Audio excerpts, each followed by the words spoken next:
Morning, Life Changers Church. It is a pleasure to see you. It's a pleasure to be in the house of the Lord. It is time for the keys to life. And when I say keys to life, you say, when I say keys to life, you say, when I say keys to life, you say, Keys to life.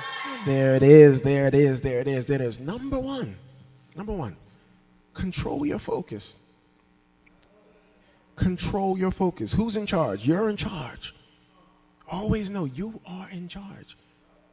How you respond is up to you. When you respond, it's up to you. Where you respond is up to you. Why you respond is up to you. We spend too much time focused on if someone else did their part.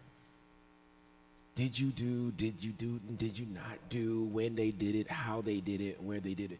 And you cannot control if they did their part. You cannot control how they did their part. You cannot control where they did their part. But you can control how you respond to how they did, what they did, where they did, and when they did it. That is what you have. So the focus, I need you to turn up a notch. I need you to hold it up to a higher level of expectation. Hold yourself up to what? A higher level of expectation. Because we must work on the only thing we can what? Control. Focus on keeping your word. Focus on staying out of sin. Focus on being better than you were yesterday. If you're focusing on all that, you cannot focus on what's happening anywhere else. It's just everybody talks about the grass is greener on the other side, and then now people are telling you, just pay attention to the grass that you have. If you water the grass you have, and if you mow the grass you have, if you pay attention, you can't focus on what's happening everywhere else. You're looking at all these different relationships, trying to figure out how to make your stop focusing. If you focus on yours and you focus on you, you'll be better at it. You just actually have to keep the focus. If you're focusing on all the things that you're doing, how you're doing it, when you say it, why you said it, whether it was worth saying, and then the next time you say it, what? Differently. And then the next time you do it, what? Differently. And the next time you, see, we have to just say, let me work on my side. Let me work on my grass, my flowers, my fruit, my food. Let me get it together. If I can get that together, then I will be the example that God is looking for. I'll be the presentation God is what? Looking for. There is nothing that you can't come back from as long as you're breathing. So it doesn't, what happened before happened. What you did before, it happened. What you're doing now is to propel you to a better future, to propel you to a better lifestyle, to a better idea, a better mindset, to get what you want out of life. And so although you are in a place that does not seem fruitful, don't worry about whether it seems fruitful, because sometimes you're not harvesting, you're not pulling the fruit, pulling the lead, you're not receiving, you're planting. And sometimes you're sowing and you're we're pouring water on it. So every time you can't just expect to grab the harvest. Sometimes you have to plant. Plant is practice. Planting and watering is doing the same thing over and over to get to a specific what? End. Focus on what you can control and control your focus. Number 2. What do I want more? What do I want more? Here's the thing. In life, I think we don't really ask ourselves the amount of questions that we need to ask. I think we ask everyone around us all types of questions, like what would make you do that? Why did you say that? Where are you going? But if you start to actually ask yourself the same questions, what are you doing? Why are you doing that? Where are you going? How are you going to say what you want to say? So when I want more, then do I want to not do this more than I want the results from doing this? I'll say it again. Do I want to do this specifically more than I want the results from doing this. What do I mean? I'm going to go do this. I know it's not going to bring me the results I want. So which one do I want more? Do I want to do this and get the results I don't want? Or do I want to do something else, even though I don't want to do it as much as I want to do this, to get the results that I want? So what do you want more? Because that's the question. Indeed, the question every single day. When it's time to do the push-ups, when it's time to do the sumo squats, when it's time to do all the things, I don't want to do this, so I don't do it, or I do it so that I can get what I want. I don't want to eat, I want to eat this, I can eat the pizza right now. I can eat a whole pizza right now, but later on it's not going to be beneficial to me. So what do I want more? Do I want to not, or do I want to do it? So that is the issue that we all have. It doesn't make a difference whether you're 2 or 102. Actually, it gets worse as you get older.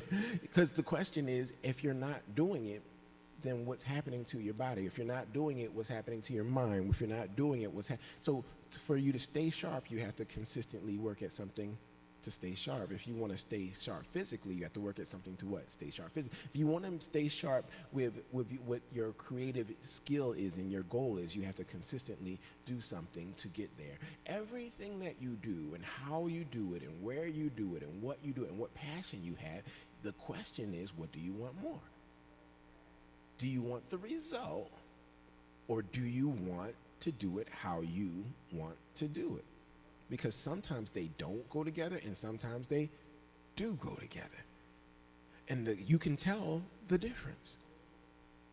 Now, so if you look at worship service today, and you look at worship service probably 2, 3, 4 weeks ago, it was a different worship service, correct? Why? Because different people wanted to do different things more than they wanted to do the other thing. What I want you to understand, how I do, what I do, when I do it, where I do it, takes a precedence. It's very much important according to what I want to receive. And it doesn't make a difference if, I don't care if you talk Gabrielle or Kari, no matter what age, what response do they want? You have to ask yourself that every time you open up your mouth. What response do I want? Because you could tell somebody, well, your mom, and then you can go in, but the response you get back may not be the response you want. You could put your hands on somebody, but the response you get may not. You cannot do anything about the situation, and the response, because not doing something is doing something.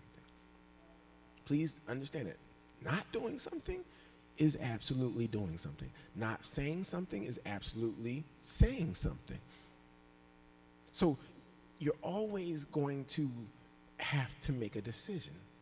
The question is, do you take enough time to figure out what you want more? Because when you realize that and you make that decision, you've changed your life. You've changed the life of other people. You've changed everyone around you. Why? Because you make a difference. Whether you like to believe you make a difference or not, you actually make a difference.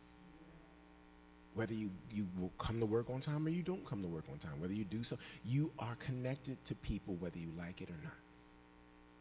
The choice will always be yours. You may not like it, but my suggestion, this is just a suggestion, do what would be beneficial to you the most, not what you would love to do the most. Because sometimes when you look at all the way at, when you look at where you are now, let's look at it this way. When you look at the greatest place you are now, whatever you do really, really well, it came because you practiced. It came because sometimes you did stuff when you didn't want to do it, how you want to do it, where you want to do it. You did it. And so that makes a difference. You have to figure out what you want more. Number 3, fight it in your head first. and they should all connect. Fight it in your head first. This is where we war. This is where we war. Fight it in your head first before you do anything else. Now, here's a scripture that everybody knows, but everybody puts to the side unless they're trying to tell somebody else. Be slow to speak, quick to listen, slow to get angry. That's what you tell. Well, you need to be slow to speak because you just over talking me, and do you want to hear what I gotta say? You want to hear what? And I see people do it over and over again. But here's the thing. Shut up. Just stop talking. Stop talking and say, what do I need to say to get my point across? What do I need to say? What do I need to do? So there's two things that's going to happen when you fight the fight in your head. You're going to ask yourself, what is this person trying to portray to me? What are they trying to get? Does this person mean to harm me in any way, shape, or form? I need to know. Because if this person is negatively trying to hurt me, then I know where they stand.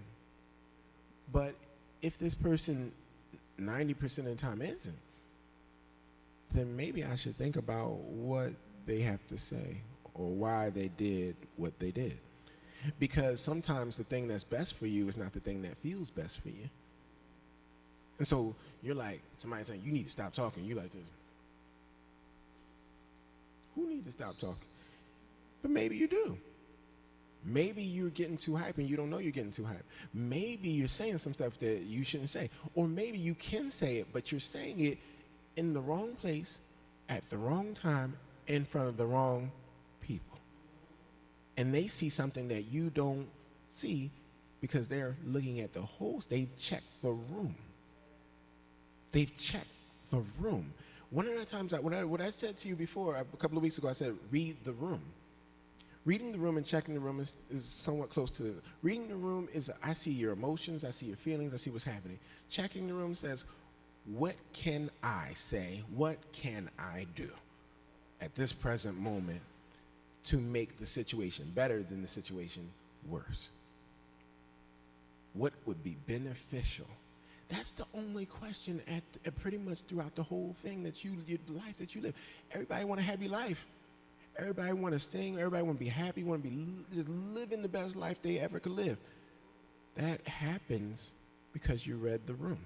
That happens because you did something you didn't want to do. That happens because you figured out what you want more than what you may want to do presently. And those are the keys to life.